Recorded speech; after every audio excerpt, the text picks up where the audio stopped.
आता पाहूया टॉप 9 मोठ्या बातम्या। मुंबई सिनेट निवडणुकीमध्ये ठाकरेंच्या युवा सेनेचा सर्व 10 जागांवर विजय। युवा सेनेकडून अभाविपचा व्हाईट वॉश।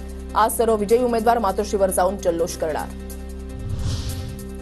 निवडणूक स्थगित करण्याचे मिंधेंचे प्रयत्न अयशस्वी। सिनेटच्या निकालाची भाजपा आणि मिंधेंना भीती होती। हा निकाल फक्त सुरुवात, मविया असाच विजय मिळवत राहील। युवा सेनेच्या विजयावर आदित्य ठाकरेंची प्रतिक्रिया।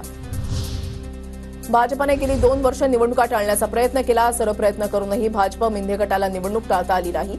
सिनेट निवडणुकीवरून राऊतांचा भाजपवर निशाणा। वाघाचे पट्टे अंगावर पेंट करून हिंडणाऱ्या लांडग्यांनो, आधी पोराशी निपटा, बापाचा विषय तुमच्या बसचा नाही। सिनेट निकालावरून अंबादास दानवेंची टीका। फडणवीसांच्या मंत्रालयामधल्या कार्यालयामध्ये महिलेकडून तोडफोड। महिला भाजपचीच कार्यकर्ता असल्याचा दावा। महिलेचं मानसिक संतुलन बिघडल्याची पोलिसांची माहिती। राज ठाकरेंच्या विदर्भ दौऱ्याचा दुसरा दिवस। विदर्भातील नागपूर, वर्धा, भंडारा, गोंदियासह चंद्रपूर जिल्ह्याचा आढावा घेणार। दुपारी राज ठाकरेंची पत्रकार परिषद।